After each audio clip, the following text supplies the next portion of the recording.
Everybody knows you as Chief Architect of Aadhaar. But what about the Pramod before then?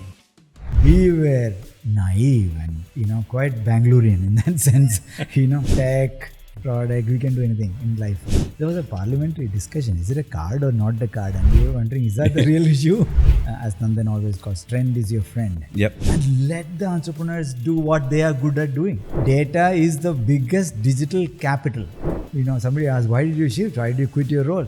I said, midlife crisis or whatever you want to call it. Two areas if you're an Indian entrepreneur to think about is AI for dramatic efficiency and dramatic improvement in user interface. Hi everybody, welcome to the next episode of the Prime Venture Partners podcast, where we bring amazing stories with an entrepreneur bent of mind. And I have a very special guest today, good close friend, someone who I have the privilege of also calling a colleague, Dr. Pramod Varma, someone who just has been an extraordinary player in this entire journey of the digitization of India. But maybe Pramod will start a little bit while we'll reflect on some of this and look at the path ahead. A little bit about, everybody knows you as Chief Architect of Aadhaar. But what about the Pramod before then, right? What led to that? So maybe you can give us a quick snapshot of your early days and your early career. There's no before Pramod, after Pramod, by the way. It's the same Pramod. I've been a huge fan of your imagination capability. On Twitter. Idea imagination capability. Thank you. We have had wonderful conversations early days as well. But before Aadhaar, I'm a computer science, computer scientist by design, by education. Started my early career, but in Infosys for a couple of days, but really that didn't last. By then, we had founded a product startup in Boston, and that was a beautiful turning moment. Even in Infosys itself, I was actually coding in internet in '94, very early. Mosaic time, not even Netscape. Some of our listeners were not born then. Okay, some of the listeners are not born.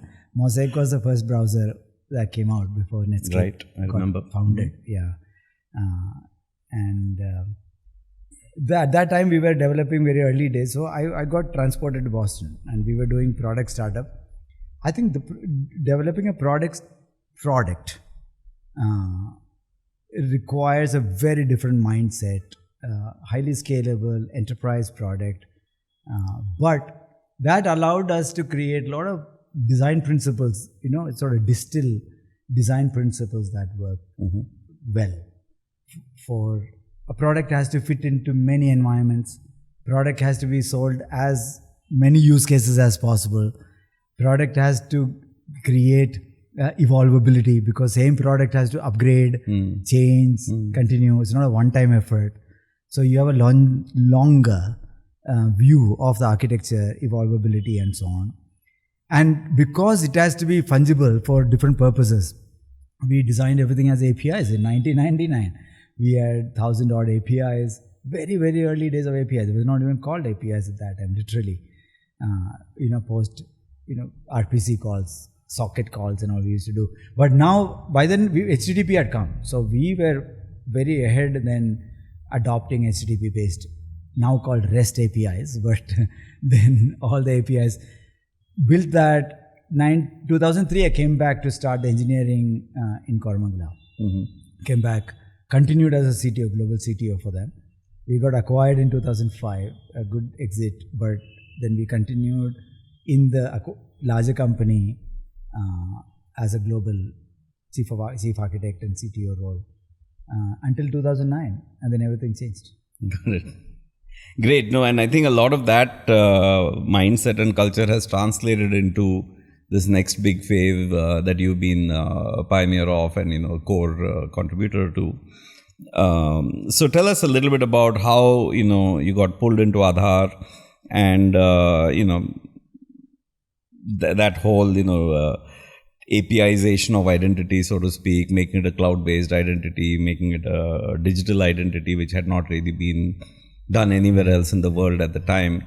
Would be great to talk a little bit about those, 3 to 5 years, that phase of your life. It's been fascinating, and quite crazy, I would say. The shift was quite, abrupt. In 2009 June is when the news came out, and pure serendipity, by the way. It's crazy. Lucky people. I think it's just luck to be right place, right time. I was not in touch with Nandan at all since 94, 95, I think. After that, I have not been in touch. So I had nothing to do with anything. I was running a product startup, engineering, living happily. But on a fine morning, Deccan Herald newspaper, that's where kids should read newspaper, by the way. The interesting luck, you never know what luck strikes you. It says Dr. Manmohan Singh, then the Prime Minister, has invited Nandan Nilekani to lead the UID effort, Unique Identity Project effort, to give identity for every Indian. That's about it.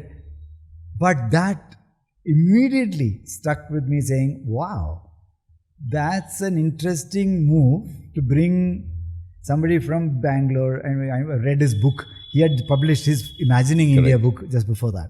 2008, I think. And he did talk about identity in that, the importance of identity, importance of digitization and so on. So I said, yeah, it's our calling. Somebody asked, why did you shift? Why did you quit your role? I said, yeah, midlife crisis or whatever you want to call it. Anyway, but I got in touch with Nandan through another connection. And I told him, I want to join. I want to be part of this project. He said, are you crazy? I met him in his house and he said, are you sure? It's your product company. It's not even that you are an employer of some... No, you drive the whole product and tech strategy, very successful. I might come back from Delhi in 6 months and do something else. Are you sure you want to do it? And I said, absolutely. It was so clear in my mind that I want to do it, that I just jumped in. By then, he had put Srikant Nadhwani in there and Raj Mashruwala, who's, he had spending my time. And we were sitting in Srikant's house and trying to build. And then some of all of you showed up. And one by one, we had a fantastic, diverse group, both technology, entrepreneurial crowd, and the traditional bureaucrats like Ram Sevak Sama, Ganga, AP Singh, all those folks who really brought what it means to run a national ID project. We had no clue, okay, let's be very clear. We were naive and, quite Bangalorean in that sense. Tech, product, we can do anything in life. But to run a government project of that magnitude and with RTI and government approvals and parliamentary approvals, it's a lot of rigor. And you tend to learn, you said, my God, no wonder it is slow, no wonder it is large, and no wonder they are conservative. They are by design conservative because they can't just blow up money, right? They can't do random things. And that's, also corruption, RTI, all that thing was starting to be a big talk. So huge appreciation. And the initial idea was first 1 month. I think it took about 45 days for this team to move from card to no card. Okay, so about 45 days, I would say. Maybe 30 days. Although it's still called Aadhaar card now, but that's another matter. It doesn't matter. There was a parliamentary discussion. Is it a card or not the card? And we were wondering, is that the real issue? We have bigger issues, right? But nevertheless, it was a new idea. The two or three ideas were very, very new. No one has thought about identity without border security, citizenship, control mindset. Right? So the identity, sovereign identity was always associated with border protection, national security, control who comes in, stop bad people. This is the first time somebody said, no, identity is to survive, to just live, to join the economy, to join the formal system. You need to prove who you are. So identity for development, not identity for national security, was a very refreshingly first time anywhere in the world we did that. Second is the first time when because of that identity was kept outside Home Ministry as a thing. And the third, identity as a platform and not identity as some card to walk around with.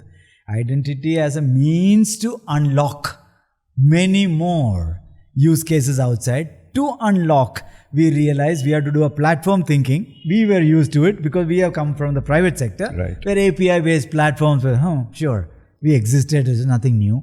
But government, that was new. What do you mean by API-based platform? What does it even mean, right?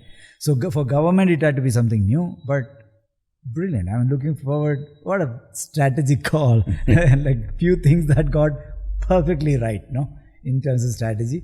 That subsequently created the next level of design, and all of it. Yeah. Wonderful. No, and I'm sure Aadhaar itself and those probably the 2 years which was the real formative part of it. We could talk forever. But I think fast forwarding a little bit, right? I mean, Aadhaar was one thing, and obviously you played a really critical role in understanding what the government's requirements were. I remember you once telling me, in a startup, you can say, okay, if it's 0.1% of the population, we'll ignore that. But in India, if you say market. 0.1% of the population does not have either fingerprints or iris to scan, well, that's 10 million people. It's more than the country of Singapore, right? And then also the practical issues of rolling this out at scale. I often tell people, look, we enrolled Singapore every week for 7 years in a row, right? And literally over and over and over again. But having to do that at scale, the early days when, we had to transport the data by pen drive to over the course of the rollout where internet became pervasive in India. I think a lot of things were happening sort of concurrently also, right? So it was brilliant. And much of the design played into the trend. As Nandan always calls, trend is your friend.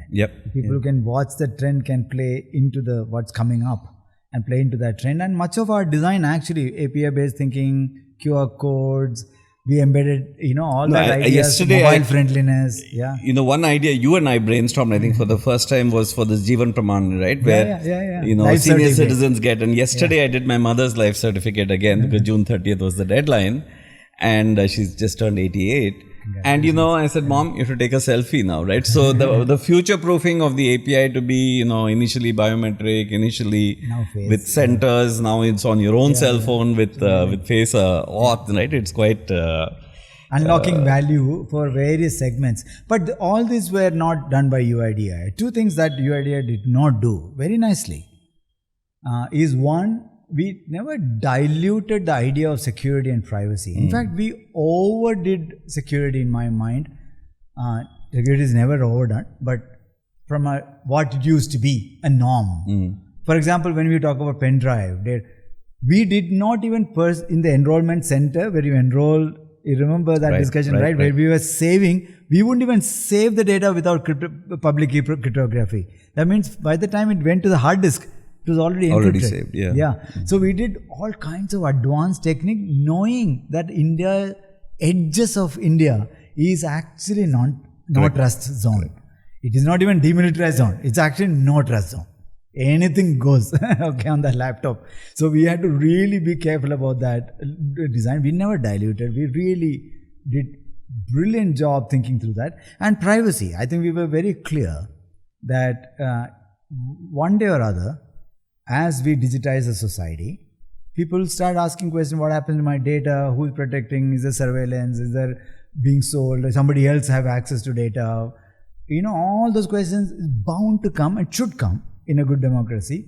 And it came subsequently, but we were very prepared, very, very prepared for it. The extreme minimalism, 4 attributes, 2 optional fields and biometric. Name, address, date of birth, gender, mobile number, and email address, optional, and 10 biometrics and 2 APIs. That's it. But does that Singapore every day, for 7 every years. Week. So very deep, very narrow, very deep, but then work with the ecosystem to unlock all kinds of possibilities, such as Jan Dhan accounts, DBT, direct benefits transfer, of course, Jeevan Praman as a life certificate, and many others. No, and also many things for the private sector, right? eKYC and things like that for the banking sector and things like that. I remember we used to talk about the cost of KYC was like 1,500 rupees. And if you had to do a mutual fund, you had to at least save 3 lakh rupees for it to be viable for them to bring you into the system. And then when we went and eventually went with the OTP based also, it basically became free. I remember you telling me the cost of an authentication is like 0.1 naya paisa or something like that, which is basically zero.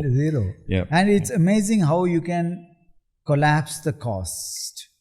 And that when you collapse the cost of onboarding, collapse the cost of verifications, collapse the cost of processing through digital means, it simply expands the pie. Yeah.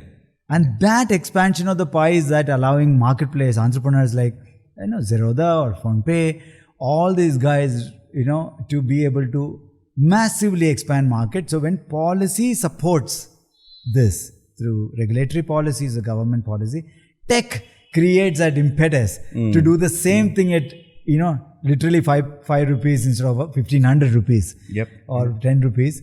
Suddenly, a driver working in Uber can actually start doing systematic investment of 200 or 500 rupees and 1000, which is, unless we formalize, provide the same products that you and I have access to the next 500 million people, and then subsequently through sachetization. Through sachetization, there's no other way India is going to formalize the society. We will have the great divide. Yeah. So that, Pramod, leads me to the next thing, right? Because many of us, including myself, moved back into the private sector and, through venture capitalism, trying to create sort of companies that leverage this opportunity. Of course, hopefully financial success will happen, but that's an outcome, of course, of doing the right things. But you chose to stay in this role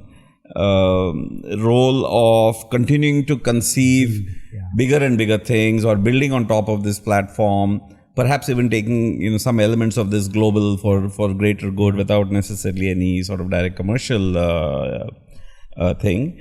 So tell us about that journey, right? Because you went from Aadhaar to India Stack, and then conceived UPI, and then after that, of course, a lot of the government projects that were in place got rethought to have similar philosophies, like even starting with GST and all of this stuff. API first mindset, right? And evangelizing that for the greater good, actually, right? We're all, I would say, indebted to you for really having sort of set aside personal commercial benefits to just saying, look, this is the right thing to do, right?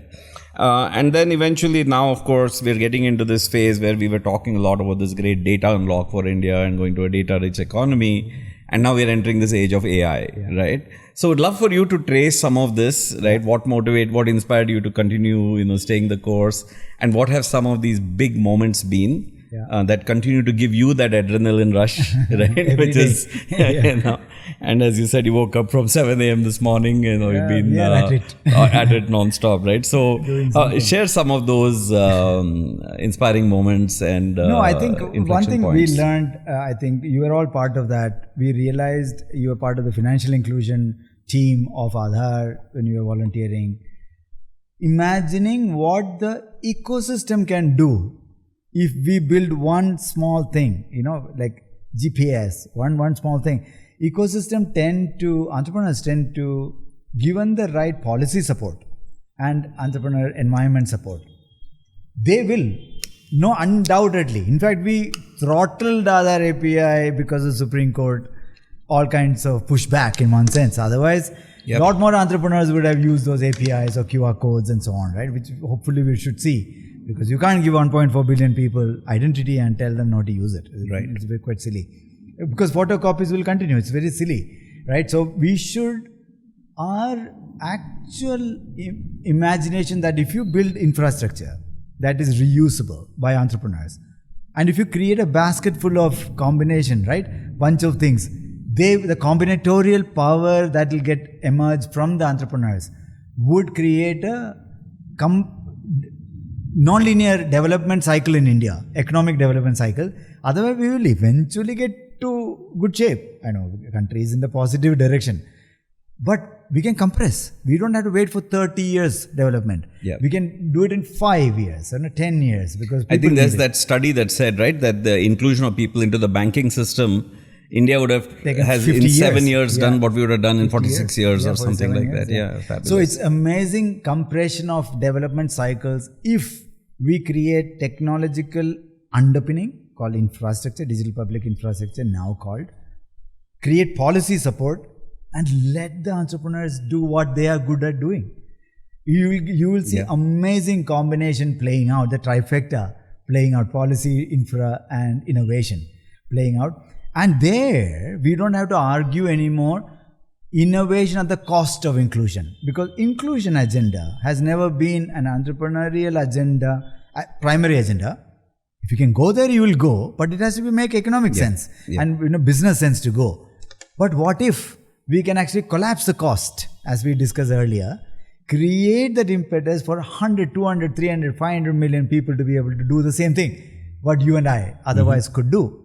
Banking, job lookups, participation, establishing trust, contracts, signing, micro transactions, that being able to do.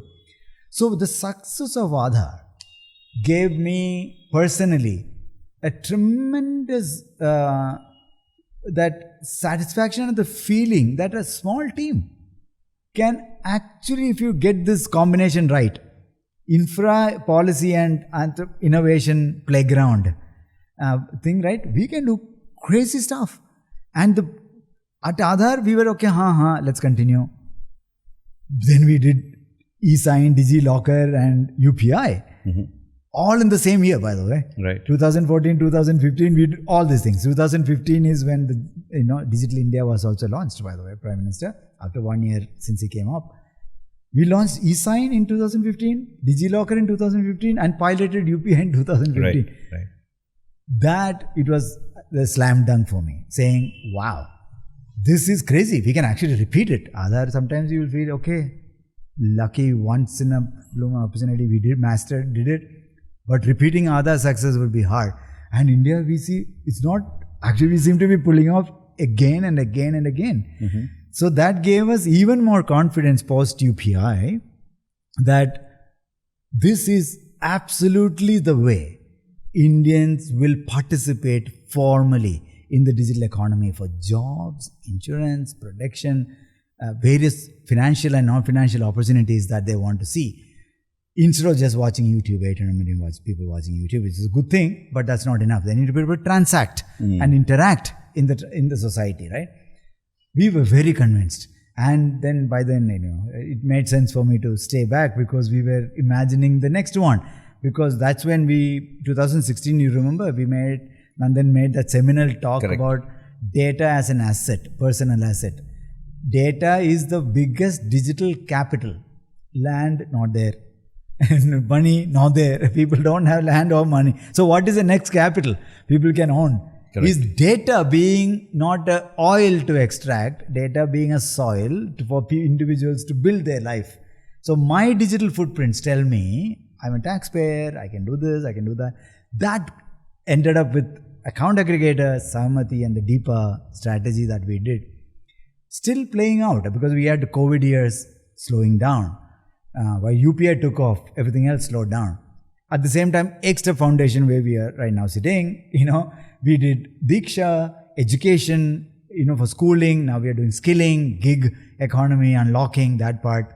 ABDM, Ayushman Bharat Digital Money, we were doing health stack. Some of them are just still early days. I would think much to go. Healthcare is a big topic. We are starting access to justice. Access to justice is a broken environment, very, very sad environment for us. So, and including Chief Justice been pushing for digital as a means to unlock access to justice. Under trials, millions of under trials, not even getting us, they're hanging around in jail. It's just unfair situation going on. We have to solve there. And we are reimagining commerce opportunity, which is ONDC, Beckn Protocol effort. So the more we think, the good thing about India is that we are not dearth of problems. We have a lot of problems. That means people like us can do that jugalbandi, you on the entrepreneurial side funding, and we as creating that small blocks, unlocking, that can create some compounding effect or what's called a domino effect. Like, what can I trip one that creates a series of domino falling is a very key thing. So it doesn't seem to end. Beckn Protocol, FinTech is just continuing. Yeah. Much to do in India. Now, So it's good. what's also Not everybody should do what I'm doing. Okay, it's a terrible thing to do. But I'll tell you why. Actually, somebody was asking, how can we join? I said, maybe you know, it's good that you are an entrepreneur, because real solutions will come from entrepreneurs or innovators, both public sector and private sector. It's not that public sector can't innovate; they can innovate as well. Not everybody can build a GPS or highway. I think it will be a few people who are doing it. But many can leverage. Many can leverage. But we engage during the design. And so only request to entrepreneurs is engage during early design, contribute it, because some of these pieces can unlock such powerful ripple effects, snowball effects subsequently, that it will be powerful for India as we look forward to next 2047, 100 years of. Yeah, exactly. It's amazing. So along the way, Pramod, you know, there's just so much happening here, right? And maybe in the podcast, we'll also share some of the links that, you know, you would recommend for our audience, right? Like the Beckn Protocol and things that you mentioned. Along the journey, I think the world has started looking at this, right? I think when Aadhaar started, I remember, you know, UK had cancelled their ID program. Everybody said this would never work. They had spent $4 billion, and I think we were looking to spend 50 rupees per enrollment. At the time, that was $1. Now, not even that. But we pulled off a lot, right? And all the naysayers suddenly turned into saying, oh, wow, there is something here, you know, and let's at least understand it to some extent, and now perhaps start adopting it, right?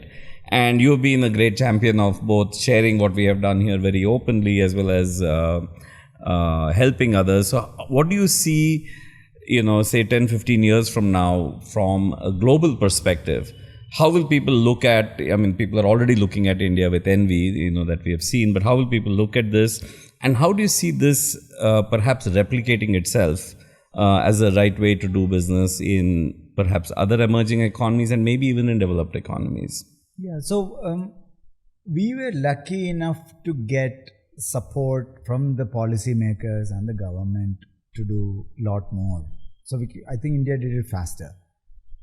It's hard for many. So I'll answer the second part first. What other countries we are doing? So we have Center for DPI, we engage. We have global DPI funds, digital public infrastructure funds, philanthropists and other people are funding it. So we do have these efforts going on across the world. But what we see is that imitating itself is hard. So we are starting to think about what part of this needs truly government. Can we minimize the need for heavy build inside the system? But can we create a set of standards, protocols, interoperability guidelines and policies that triggers a market? So as you see, you will see the navigation.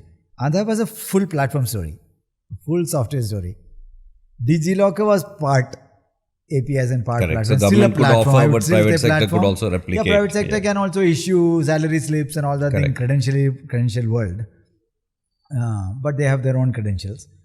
eSign was a first protocol approach I attempted. And that is working out because it was pure APIs and market was building it.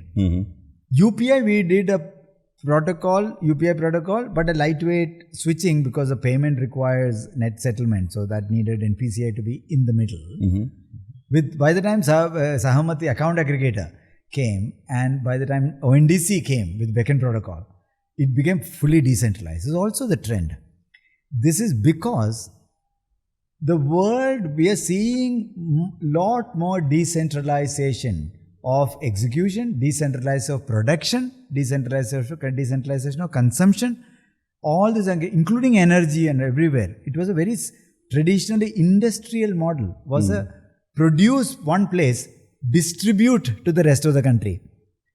That's actually starting to hit the wall. Energy, everywhere you will see now. Decentralized production, decentralized storage, decentralized consumption. So what is happening now, we are seeing a trend of what we are looking for is an internet-like imagination where a set of protocols and standards like HTTP and HTML can hold a large decentralized network together and create economy of scale. Because if everybody was silo, then nobody scales. But scale together as a network topology, like internet, and not as a platform topology. So that trend is playing out in every sector. So we are now including offline sectors. Including offline. It's amazing. Transport, everywhere you will see this playing out. AI also will play this out. Although now it's both combination, centralized inference and everything else. We'll talk about that later. But we will see decentralized because people are walking around with powerful devices. Correct. Compute is on the edges. And if you bring the data privacy and all of those elements into it also, right? Play out. And people, because you want it to be, you also have resilience issues. Anything centralized potentially can get attacked. Single point of failure. Grid, that's what we are failing. The centralized, the grid structure, if grid fails, Bangalore goes shut down, right? Electricity grid, I'm talking. So we have to start Bangalore gets shut down for many other reasons. Other matter. But we are seeing resilience and as an argument for decentralization as well. Not just technological development. So multiple reasons we are seeing this decentralization trend playing out. Okay? And you will see many designs of the future. If that's where the future is going, should we take a new country of the path India took or go straight to, So this is the leapfrog opportunity, opportunity for many of the African nations or some other nations. Maybe they should not be imitating India. Identity is India itself was sort of a leapfrog from the prior generation, and now there's a new generation that's happening. Which is why it's taking us to discussions such as Finternet. And the discussion is about what if we can create a borderless, open, universal financial infrastructure where the flows can be programmed, regulated, controlled, no problem. So nobody is losing their autonomy and control. But infra, why should every country set up one more infra? Then now we have to keep interconnecting them.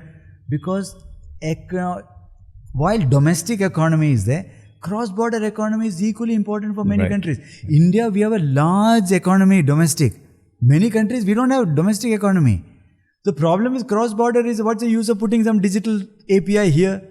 How many countries will talk to our API? Even UPI, we found it hard to connect to Singapore, now France. 3-4 years it takes bilaterally. 190 plus countries. We'll be dead and gone. We'll be still integrating. So we need a new way to imagine an internet like one-time infrastructure connected through secure protocols and standards where the flows can be programmed by entrepreneurs, right? On top. So we are imagining it very different. Vague for maybe people who are not thought about it, but entrepreneurs who are thinking about it, maybe it'll make some sense what I'm saying. It's that you can now start imagining, given the decentralization trend, and for privacy, resilience reason, anyway that's a good thing. Technology is anyway pushing towards that. And that allows to create what's called a universal infrastructure and regulated flows on top. It's a very beautiful combination to play out.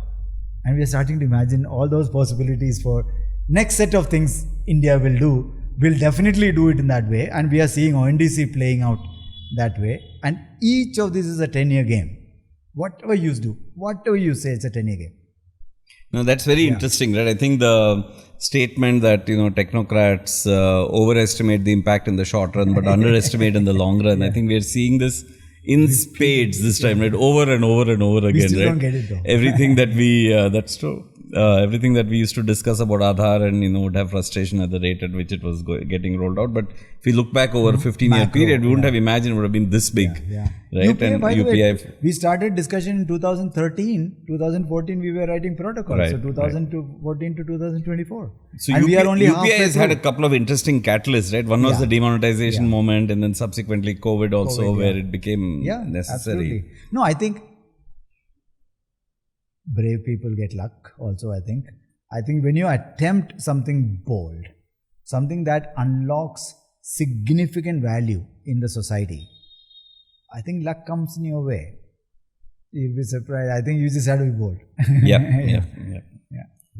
So let's talk a little bit about this wave of AI now, right? The new generation of, we are seeing companies talking about some very interesting things, right? One of the larger companies in our portfolio is expecting to reduce its workforce by 50 to 60%, right? Scary. To do in some ways scary, because they're all white collar opportunities, right? And yet at the same time, there are going to be better companies that way, right? And of course, new companies starting out. I mean, Sam Altman has already talked about a unicorn with one employee, right? I'm still hoping to see if I can start that myself on the side, but that's another matter. But, this is the direction we're going to go, right? Of course, one of the thinking here is that India actually has never had that much of senior talent, has had a lot of, high quality junior talent, and the combination of that with the co-pilot actually will play to India's strengths, and more opportunity will come here. But as we see this evolving, right, from the entrepreneur opportunity, given so much of digitization happening, and, the first wave of that has happened, how do you see both building on top of DPI as well as, solving real problems in India, right? The importance and the impact of AI. And is there anything that will need significant amount of localization, or will the global LLMs and stuff be just as important here? I think the AI is a continuum we are playing out, and every once in a while you get a step function upgrade. And at that time we go crazy as techies and entrepreneurs. Okay, this has solved the world problem. AGI, everything has come. God has 3,000 companies are dead today. Yeah, but I think it's a continuum. I don't think we have solved everything even through LLM, and we will not solve. And every once in a while you will see a step function, and then you'll create that. And every one of those technological improvements or step function upgrades is inevitability. I think it is. We just have to realize. But good thing about what is playing out for India, partly somewhere, some sectors it will be bad, but majority of India is in a low performing blue collar, grey collar, agri environment. Given that, much of India wouldn't even care if some high-end programming jobs disappeared. We would care probably. Some of our computer science, and the people come and ask me, should I take BTech computer science? And I really think twice. Should I tell him the real story, or it's okay to do BTech computer science? Because either you're a deep computer scientist or you're nobody. You might be better off taking other engineering. Yep. But I think you will see the impact of some of this AI playing out in few sectors very harsh. But most sectors, it will be a productivity boost. And for Indians, much of Indians, it will be a productivity boost, because they are in an access at this time, mostly physical, blue collar, grey collar job sector, including agri, or service industries and so on. Robots are not going to deliver food. Right. These poor boys have to drive up and down. So I think the service industry will continue, and many of those efforts will continue. But I think white collar, we might see that impact. Few impact. So leaving that negative impact, which we have to deal with, my overall optimism continues, saying that AI is going to be hugely beneficial for India. And the second part is that AI has, DPI has taken India to probably at best, Aadhaar has reached 1.4 billion. UPI has reached maybe 500 million, including AEP is now on UPI, by the way. If you combine all that thing, UPI does probably at best 300, 400, 500 million people. We have 1.4 billion people. E-sign and DigiLocker has not reached anywhere. Like they are all 100 million, 200 million range, right? And healthcare and all is much even still low, below 100 million. So the more complex the transaction environment, ID was easy. Payment is slightly better. Healthcare, education, decision making is much more complex. So if you want much bulk of India to participate in the digital interactions and transactions, either through assistants or through self, you will need to reimagine a new paradigm of interface. It cannot be same combo box, form filling drama that we do. Hundreds of fields, nobody knows what to fill. Even we ourselves struggle half the time filling forms. what does this for me field even mean, right? But we have access. So we'll call our relationship manager, somebody, we'll fill this damn thing up, right? Most people struggle. They don't know what to feel. I think we are going to see AI playing out in what's called bringing the next 500 million people or 300, 400 million people into the transaction and interaction economy. For that, you need voice, you need better interfaces, simpler mechanism to reach, and also significant cost reduction. Cost reduction, let's say insurance claims. If you don't dramatically reduce the claim insurance, nobody's going to buy insurance. Because it doesn't make any sense. Much of the cost is going to just processing insurance papers. Doesn't make sense for next 500 million people. Can't deal with that thing. Complexity. Much of our design is catered to us.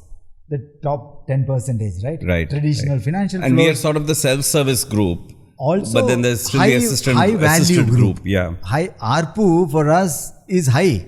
So, unit economics for banks will work out lending form. They'll send you some 16-page investment form. No problem for you. Either somebody is filling for you and you're just sign sideways, upside down, stand on your head and then you're done. Yeah. Or, you are able to read and comprehend because the quantum of transaction you do are high-end, right? So, the top 10% is easy. But how do you do 1 rupee insurance? This is that whole transition of small number of high value to high number of low value, right? Or yes. How do you do 10,000 rupee lending for 2 weeks for a small shopkeeper who wants a bridge loan? Correct. For 2 weeks for 10,000 rupees? Banks can't do it today. Cost structure is simply not viable. So reduction of cost and easier interaction into the computing digital economy both needs AI. DPI alone won't solve it. Entrepreneurs will try to program the old way. They will struggle to scale beyond the first 200 million people.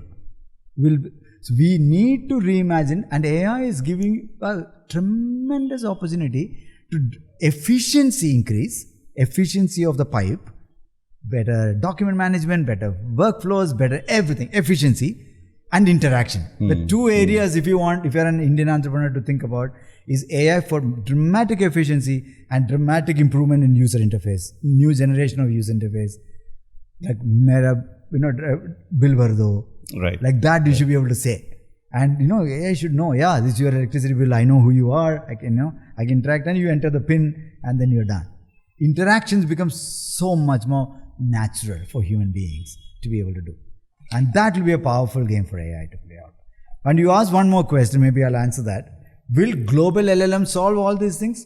I think there will be it's a dual strategy, and I speak to many AI experts, and personally I won't claim to be an AI expert at all, but it's very, very clear in my mind that there will exist a Google-like search paradigm play, the ultimate oracle. I can ask any question, God, what, better search. Right now you better have interaction. Meta AI in everybody WhatsApp, competing, right? and they can compete at that scale with thousands and thousands of GPUs accumulated, parameters accumulated, data points accumulated across Facebook and WhatsApp, Insta, or these guys scraping the internet. They have the capital, they have the expertise, and they have the computing and data needs to be able to go after that direct use case.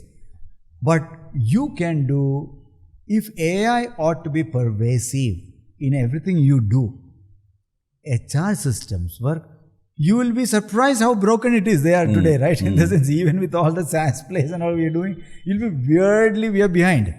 You can create tremendous value add in an enterprise B2B world, product world, through narrow AI, not AGI like AI.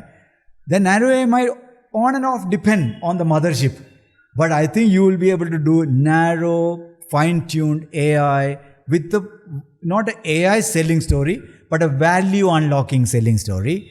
Whether it's a document processing, whether it's insurance processing, actual value unlocking story using AI, but it can be a narrow AI. That narrow AI can work out cheaper, better for you. I think that's what people should not say LLM story is not there. There is a layer 2 LLM.